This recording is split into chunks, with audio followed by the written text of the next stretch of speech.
Welcome to SVG-TV News for Monday, April 18th, 2016. I am Jennifer Richardson with the details.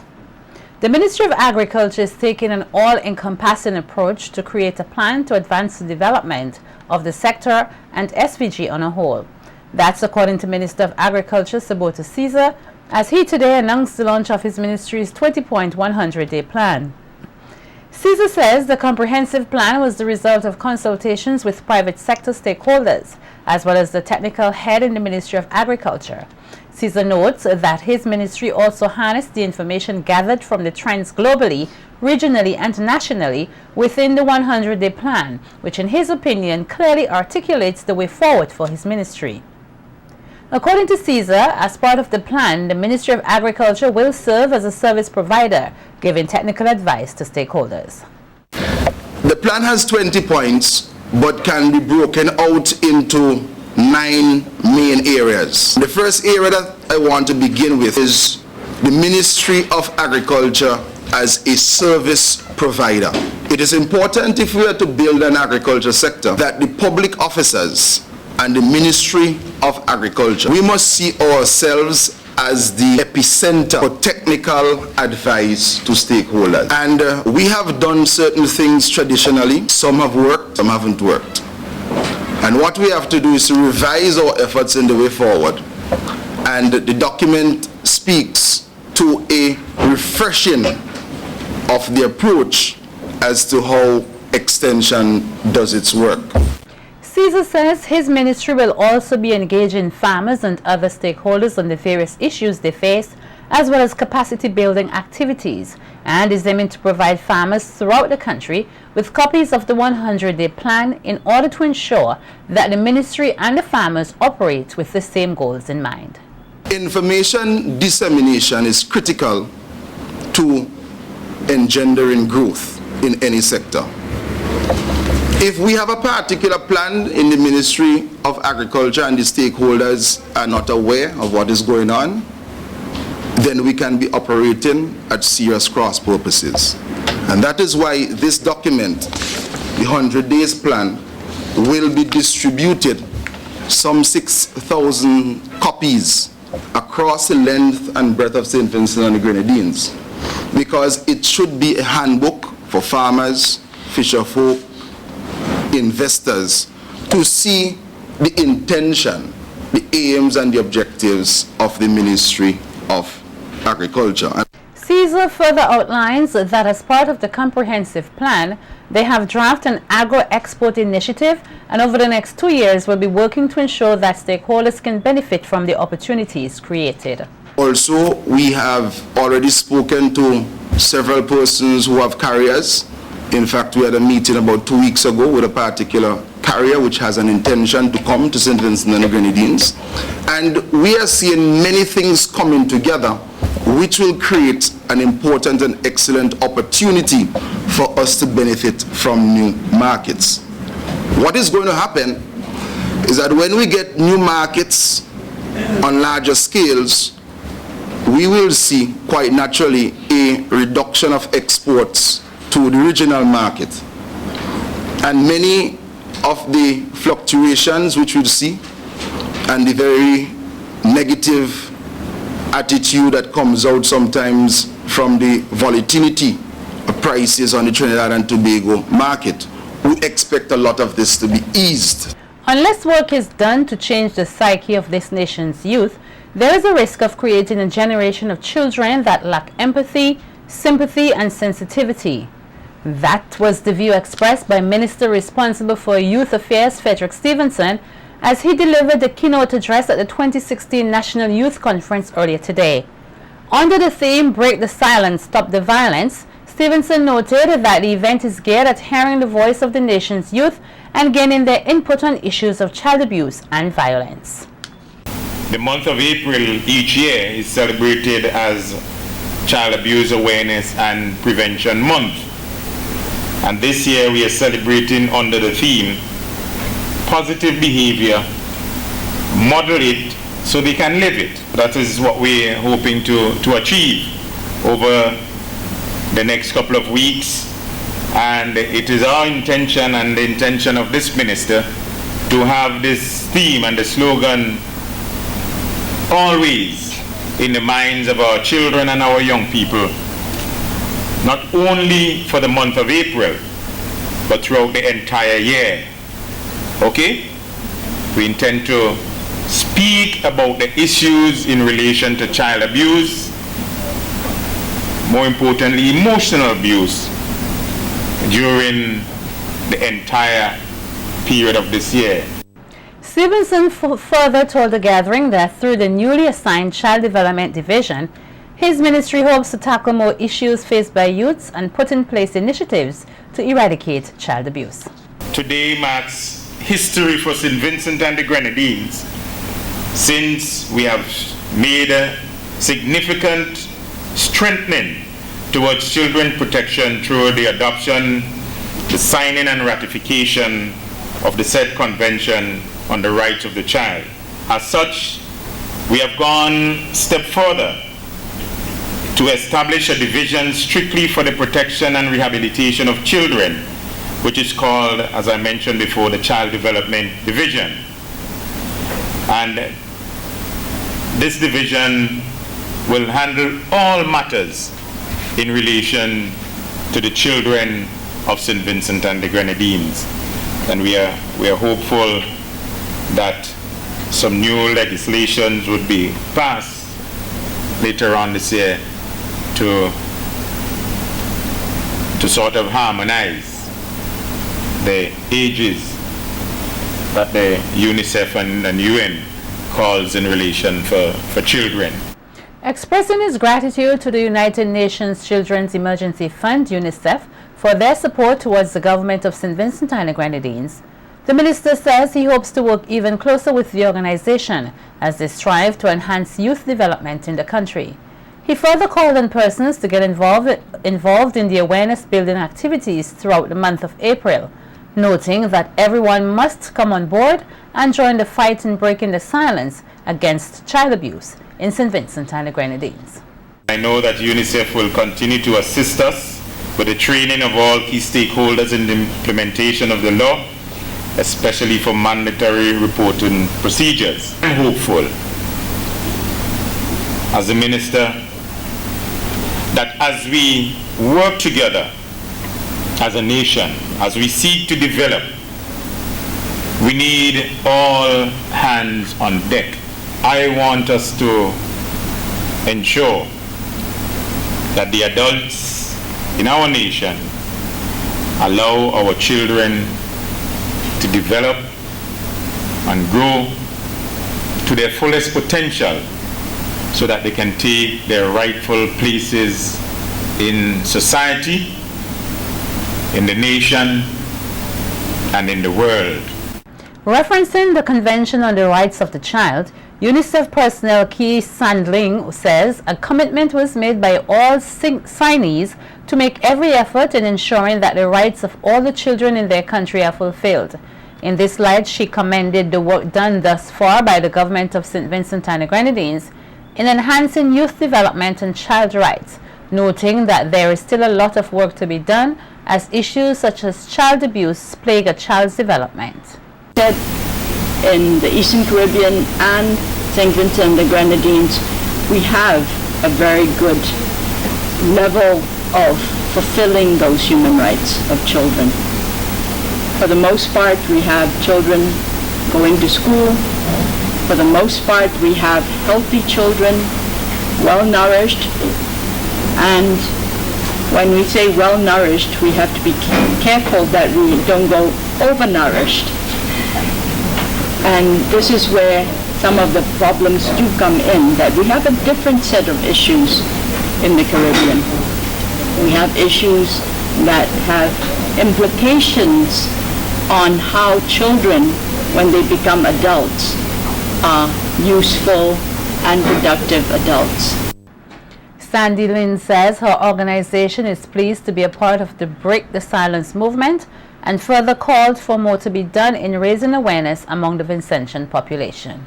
So we are very, very pleased to be part of this process of partnering with the government to break that silence and to make sure that everyone knows about, not just break the silence, but about the Convention on Rights of the Child. If people don't know about this breaking the silence, then we won't be achieving what we're trying to do. And one of the things that we have been really struggling with is that we have to change mindsets. And the biggest mindset is that original one about human beings have human rights. This country will host a 4-day regional workshop commencing tomorrow on risk communication, vector control and spatial analysis training. The workshop is organized by the Ministry of Health, Wellness and the Environment, the Pan American Health Organization, PAHO, and the World Health Organization, the WHO. It will take place at the Blue Lagoon Conference Room from 8:30 a.m. daily. The workshop will support countries in risk communication methodologies and their implementation of the use of global positioning system devices to enhance hotspot detection and targeted vector control.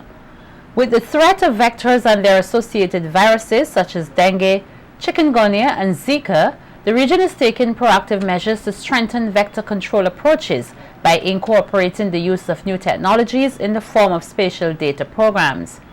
According to the Ministry of Health, such technologies coupled with improved risk communication methodologies will augment the efforts made by the region in vector control and help with decision-making and policies. The objectives of the training are to identify the different components of vector control, the use of global positioning systems, GPS, handheld devices, evaluation of the effectiveness of the GPS data collection system, using case studies from Barbados and St. Vincent and the Grenadines, and discussion related to the best variables to use, additional variables, best methodology, and most useful graphics. Police here are said to be investigating a reported kidnapping in the Vermont area. The alleged perpetrator is said to be in custody assisting with the investigation. Our news team went to Vermont today to get the story. Here's more from Sharon Garraway. An alleged kidnapping of a young woman in her late 20s in Vermont community by her reportedly ex-boyfriend, who is also said to be in his late 20s, has left the residents in the Vermont community in shock as to what transpired in their closely knitted community. According to reports, the young woman, who had not been seen by her family members and friends for months, was reportedly taken captive and drugged by her alleged kidnapper, who had returned home from the United States, where he had migrated since he was 10 years old. The area where the young woman was kept for almost 3 months, according to reports, was some 10 feet by 8 feet in length, and was built with plywood on the ground floor of the 2-story dwelling house. The room was supposedly sealed in an attempt to be soundproof, but a relative of the alleged perpetrator explained to us that the plywood room area, which had a door, was built to safekeep some barrels which were expected to arrive soon. The relative of the alleged perpetrator also explained that the supposed burial site where it is alleged that the perpetrator was threatening to bury his alleged victim was only a soak away for the toilet facilities. But one resident questioned this theory, as his daughter, who is a friend of the alleged victim, made attempts to contact her several times to no avail. A good friend, they are good, they was a good friend, and they used to WhatsApp each other when they meet, see each other face to face, they WhatsApp each other and talk. But after the time now, they're trying to get to she whole time, they say this somewhere place, Antigua, and they can't get to she anymore, that's sick and everything. And they can't get to see for the whole time, they can't get to see. So they say like you change the WhatsApp number upon them and you change the phone number or something as such. They can't get to see. Because we don't know, the guy get in a captivity. Reports confirmed by the police is that an investigation is being conducted into the matter surrounding the abduction of 24-year Miranda Hathaway of Vermont, who is now receiving medical care. Police are investigating the alleged abduction of the young woman in Vermont, and the perpetrator is currently in police custody, also helping with the investigation. But an incident like this have left the people of Vermont shaken, shocked, astonished as to what has happened in their beautiful, peaceful community. Reporting for SVG Television News, I am Sharon Garraway. Meanwhile, some residents of Vermont expressed their disappointment over the alleged kidnapping in their community and says the incident is a wake-up call for all. Something we go on in the kids, I make a go on it. You understand? If you can remember that too. It's same way, I'm happy with that. You understand? You matter of fact too. Other people doing things there. I know them very long, and that things hurt my heart because I have mothers, sisters, brothers, friends who happen to anyone's. And that is a very, very, very, very bad idea. Bad. As a virgin bingy man, I feel bad. I feel away too because I have 5 girls. I have granddaughters too. I want to hey boy, my body run cold too. That is real wickedness. People are wicked people. Trust me. We have to be careful. A lot of women and girl children getting abused now. We have to be serious right now. This is a serious time. Right? So you're saying we have to be our sisters and brothers keeper? Yeah. Having experienced 4 incidents of drowning over a short period of time here in SVG, calls are being made for more to be done to make the beaches safer for all. Speaking on Sunday's Hit Stock program, coordinator of the grassroots and open water swimming program of the Swimming Federation, Louise Mitchell, appealed to the government to do something to help equip Vincentians, especially children, to be ready for the sea. Mitchell believes that it is vital for a swimming program to be introduced to all primary school children as part of their curriculum. That I would ask of the government. One is to allow a change to the national curriculum to make swimming mandatory at the primary school level. And if that happens, the Swimming Association would ensure that every child by age 11 can swim 25 meters and can float. We need that commitment of time from them. Secondly, because we cannot swim on the windward side of the island, we need them to build just a small learn-to-swim pool at Shrewsbury House. We've built the big one. We just need them to assist us with a little one. That is where we can train the children from the windward side. The main thing that we need is a commitment from the government as to what is the national policy in terms of how does swimming fit into our national curriculum. Until we change the national curriculum and make it a mandatory part of our primary school education, then we can never have a big reach. The grassroots swimming program will always be limited. But until the government says, okay, we are now going to set aside time as part of the phys ed education of the primary school students to ensure that every child, by the time they leave primary school, they can swim. Mitchell also urged persons from the leeward side of the island who can swim to take up the Swimming Federation's offer to take part in a swim training program so that they would be skilled in teaching children to swim, noting that the number of swimming coaches in the country is quite limited.